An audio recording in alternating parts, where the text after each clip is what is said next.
ઓમ સહના વવતું સહનો પુનક્તુ સહવીર્યમ કરવાવહે તેજસ્વીના વધિતમસ્તુ મા વિદ્વિષાવહે. ઓમ શાંતિ શાંતિ શાંતિ.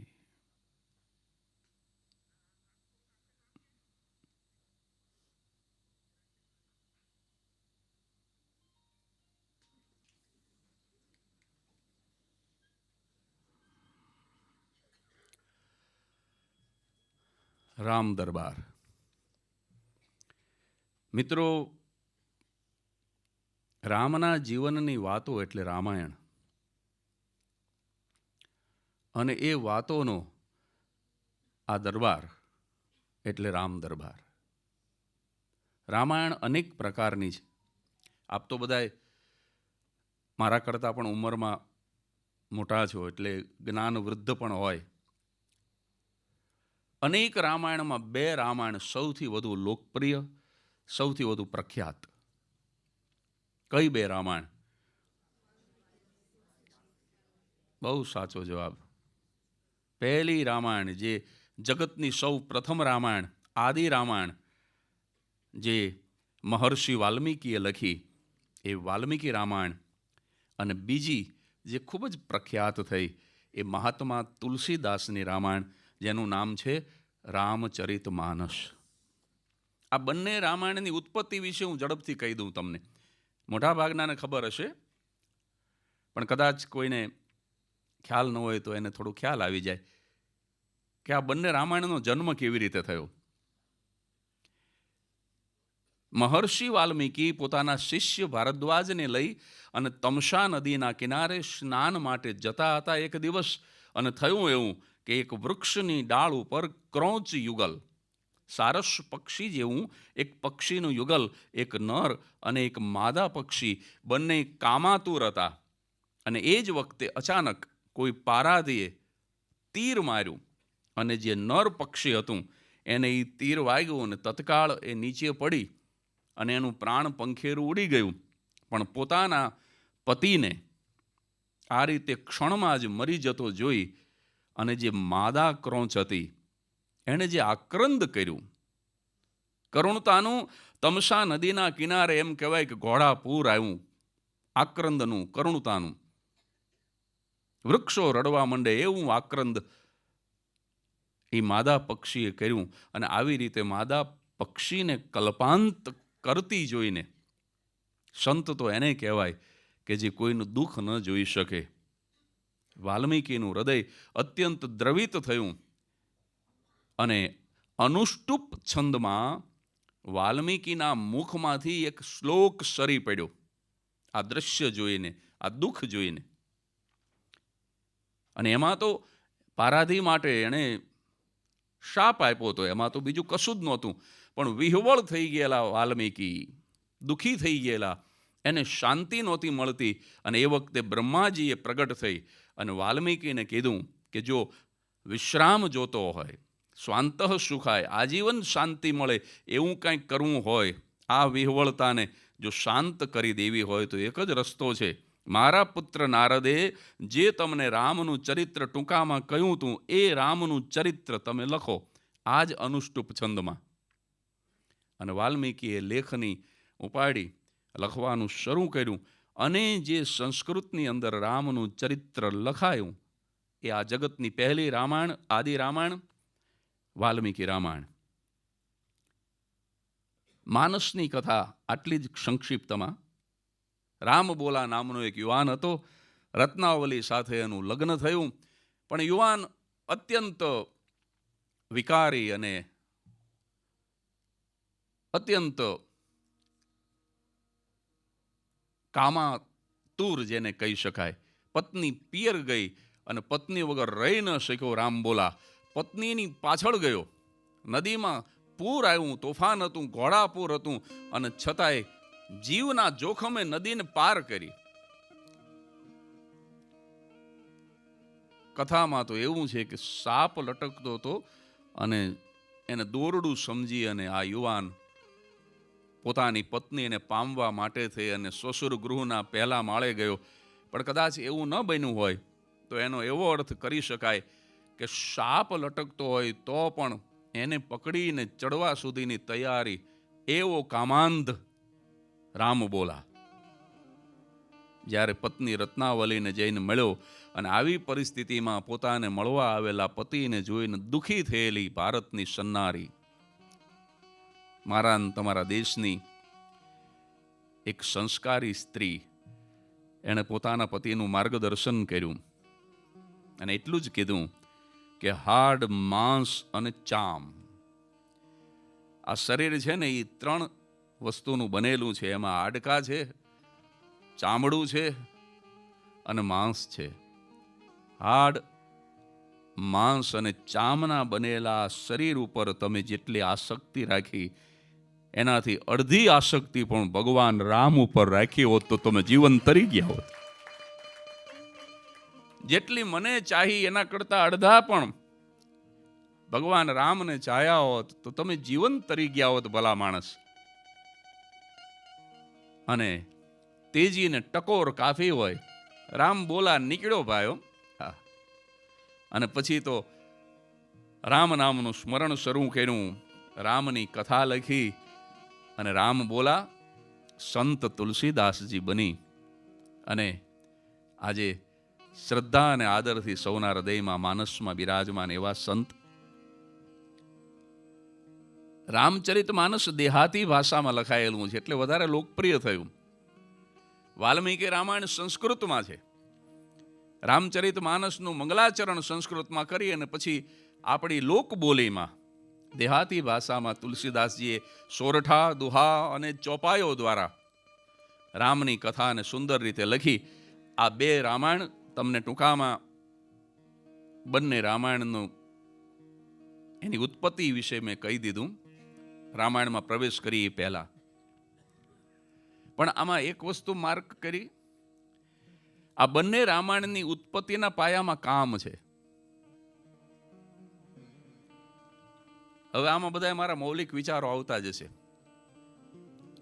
ત્યાં પહેલા પક્ષી યુગલ કામાતુર છે અને પછી એમાં એકનું ખંડન થયું, એકનું મૃત્યુ થયું અને એમાંથી પછી રામાયણનો જન્મ થયો. અને આમાં તો સર્જક પોતે કામાતુર છે. બંને રામાયણના પાયામાં કામ છે એટલે જગદીશ ત્રિવેદી કહેવા માંગે છે કે રામાયણમાં એવી તાકાત છે જે તમને કામથી રામ સુધી લઈ જઈ શકે. રામાયણ તમને કામથી નામ સુધી લઈ જઈ શકે, હરિનામ. રામાયણ તમને કામથી ધામ સુધી લઈ જઈ શકે, પરમધામ. ઈ તાકાત રામાયણમાં છે સાહેબ. રામાયણ ઘટઘટમાં છે. રામાયણ દરેક ઘરમાં છે. રામાયણ દરેક હૃદયમાં છે. હું કોઈ 3 દેવની કમ્પેરિઝન નથી કરતો કે ભાઈ શિવ મોટા કે રામ મોટા કે કૃષ્ણ મોટા. અહીંયા જૈનો પણ બેઠા છે. જૈનો અને રામાયણ માટે એટલા માટે હું અભિમુખ કરવા માંગીશ કે હવે પછીના આરામાં રાવણ છે એ તીર્થંકર થઈને આવવાનો છે. રામાયણ સાથે તમારો સંબંધ હવે બાંધવો જ પડશે. રામાયણ સાથે સીધું જોડાણ થવાનું છે. રામાયણનો ખલનાયક હવે પછીના આરામાં આવે છે, આગમમાં લખ્યું છે.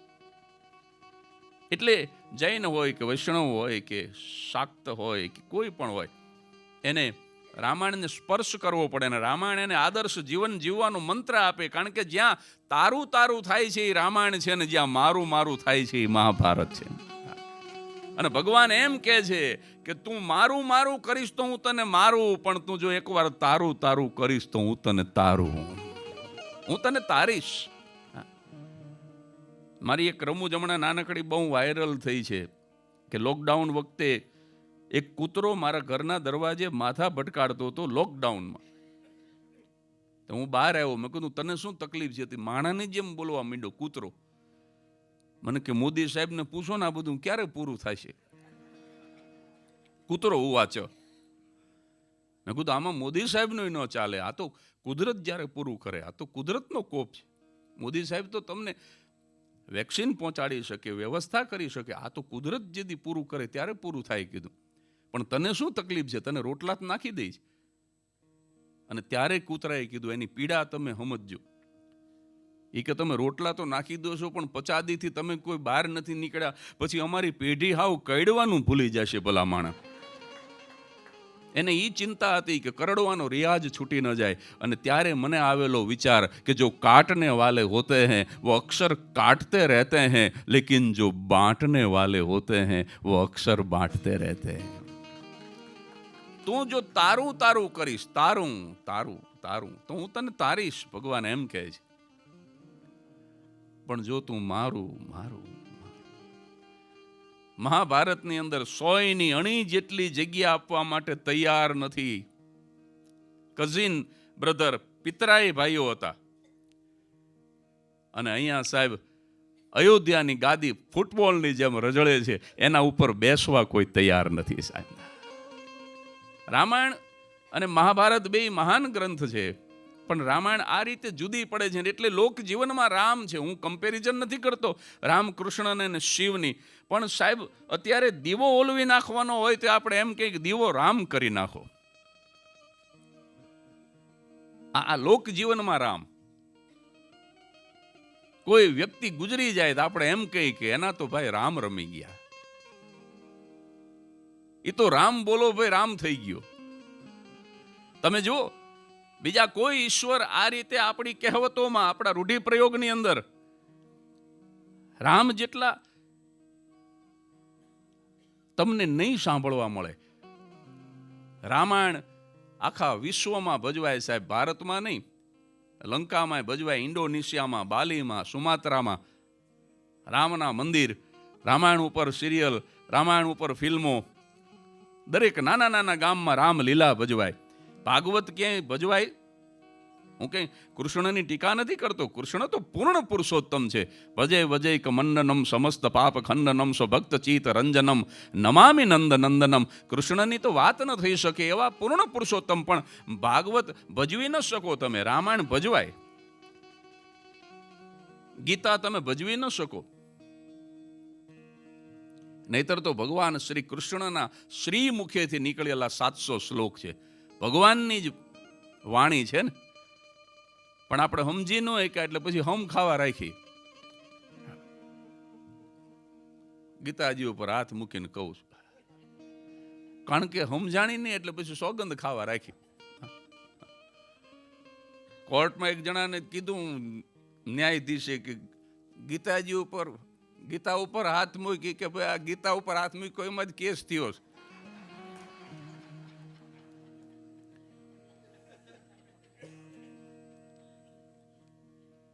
એટલે ગીતાની અવગણના નથી, ભાગવતની અવગણના નથી, વંદનીય ગ્રંથો છે, આપણી બહુ મોટી વિરાસત છે સાહેબ. પણ અભણ માણસના હૃદય સુધી, નાનામાં નાના માણસના હૃદય સુધી જે રીતે રામ પહોંચ્યા છે, જે રીતે રામાયણ પહોંચી છે. રામાયણનો પ્રભાવ તમને કહું, સમાજ જીવનની અંદર સૌરાષ્ટ્ર કાઠિયાવાડનું ખોબા જેવડું ગામડું કેવું હતું. મારી પોતાની લખેલી કવિતા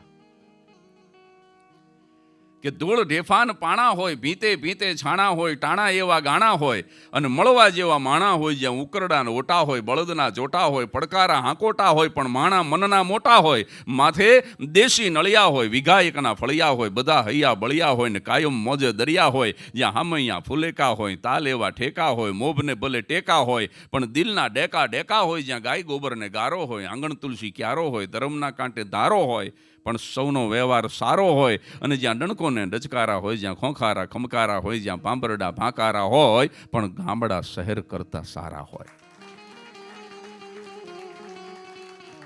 એવા ગામડાની અંદર 5 વાગે ને પરોડિયા અમે ગાડા હાથી જોડતા, ઢોરાને ધફેડીને ખાવા વહેલા હાર છોડતા, ઘંટી અને ઘમર વલોણા પ્રભાતિયા ગાતા હતા, અમીર તેદી ગરીબોને ખવડાવીને ખાતા હતા, વાવ કુવાને વિરડા તેદી મીઠા પાણી દેતા હતા, વરણ અઢારે વગર વેરથી કેવા રાજી રહેતા હતા, નટ મલ અને બજાણિયાના ખેલ ચોરે થાતા હતા, ત્રીજી પેઢી તેડીને ખભે ભાભા જોવા જાતા હતા, અને ભાત મૂકીને ભારિયા માથે મનડામાં મુસ્કાતી હતી, મોલ ભાળી ઊભા વગડે ઈ હૈયામાં હરખાતી હતી, અને પીડ જોઈને પાડોશીની પડતું આંસુ ખારું હતું. તમારા મુંબઈ કરતા તો ગામડું મારું 17 દરજ્જે હારું હતું.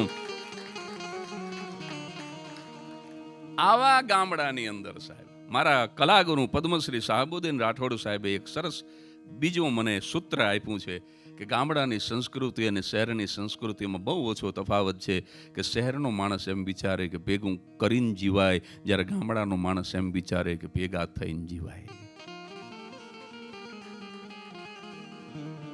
એવા ભેગા થઈને જીવવાની સંસ્કૃતિવાળા ગામડામાં મેં વર્ણન કર્યું. એવા ગામમાં પંખીના માળા જેવા ગામડામાં એક 5-7 વર્ષની દીકરીને એના ગરીબ બાપે એક દિવસ બોલાવીને કીધું કે બેટા આપણે ગરીબ છીએ. અમીરમાં અને ગરીબમાં બહુ તફાવત નથી. પદ્મશ્રી ભીખુદાનભાઈ ગઢવી પાસેથી એક સૂત્ર મળે છે.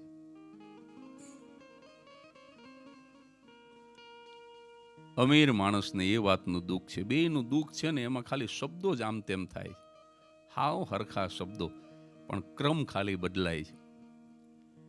અમીર માણસને એ વાતનું દુઃખ છે કે શું કરીએ તો ભૂખ લાગે, એને ભૂખ નથી લાગતી. અમીર માણસને એ વાતનું દુઃખ છે કે શું કરીએ તો ભૂખ લાગે, અને ગરીબ માણસને એ વાતનું દુઃખ છે કે ભૂખ તો લાગે પણ શું કરીએ.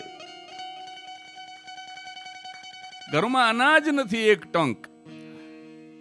કારણ કે હું તમે અમીર માણસ 10 મણ બાજરો કે 10 મણ ઘઉં એકી સાથે ખરીદી શકે, પણ પીઠ ઉપર એકી સાથે ઉપાડી ન શકે. અને દાણા પીઠનો મજૂર દરરોજ ઉપાડી શકે, પણ જિંદગીમાં કોઈ દી એકી સાથે ખરીદી ન શકે. સાહેબ, આ તફાવત છે. એટલે ઓલા ગરીબ બાપે પોતાની 5-7 વર્ષની દીકરીને બોલાવીને કીધું કે બેટા આપણે ગરીબ છીએ. દીકરીને ખબર નથી કે અમીર કોને કહેવાય, ગરીબ કોને કહેવાય. બેટા તારું કરિયાવર લાવી શકું એટલા બધા રૂપિયા મારી પાસે નથી.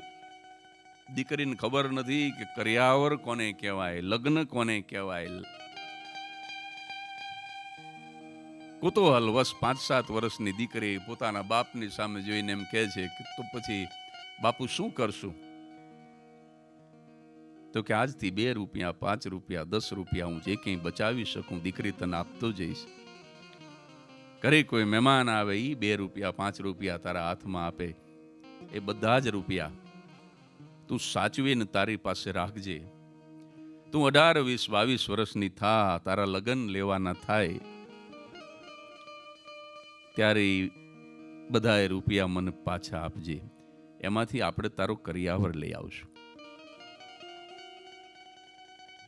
દીકરીને વધતા વાર ન લાગે. દીકરી 18, 20 વર્ષની થઈ. એક દિવસ ઈ ગરીબ બાપે પોતાની દીકરીને બોલાવીને કીધું કે બેટા વર્ષોથી હું તને જે રૂપિયા આપતો આવું છું એ લઈ આવ, તારા લગ્ન લીધા છે, બેટા તારો કરિયાવર લેવા જાઉં છું. અને ત્યારે મજાની ઘટના એ બની કે દીકરી રામાયણ લઈને આવી અને બાપના હાથમાં રામાયણ મૂકી, અને રામાયણ જ્યાં ખોલી તો પાને 2ની, 5ની, 10ની નોટ પડી હતી. એ બાપ રોવા માંડ્યો. એ કે રૂપિયા તે રામાયણમાં મૂક્યા, રૂપિયા તો ટંકમાં મુકાય, રૂપિયા તો તિજોરીમાં મુકાય, રૂપિયા તો બેંકમાં મુકાય. કોઈ ચોર આવીને ચોરી કરી ગયો તો ગરીબ બાપ છું, તારો કરિયાવર ક્યાંથી લાવત? દીકરી મારે ઝેર પીવું પડત. અને આમ જ્યાં પિતાએ કીધું ત્યારે સાહેબ 18, 20, 22 વર્ષની દીકરીએ જે જવાબ આપ્યો એ રામાયણનો પ્રભાવ છે. સમાજ જીવનની અંદર પડેલો રામાયણનો પ્રભાવ. એ 18, 20 વર્ષની ગામડાની દીકરી જવાબ આપે છે કે બાપુ મને ખબર છે કે રૂપિયા તો ટંકમાં રખાય, રૂપિયા તો તિજોરીમાં રખાય, રૂપિયા તો બેંકમાં રખાય, છતાં આ રૂપિયા મેં રામાયણમાં એટલા માટે રાખ્યા કે મને એ પણ ખબર છે કે જે ચોર ચોરી કરે એ કોઈ દિવસ રામાયણ ન ખોલે. જે ચોર ચોરી કરે એ કોઈ દિવસ રામાયણ ન ખોલે, અને એક વખત જે રામાયણ ખોલે જીવનમાં કોઈ દી ચોરી ન કરે.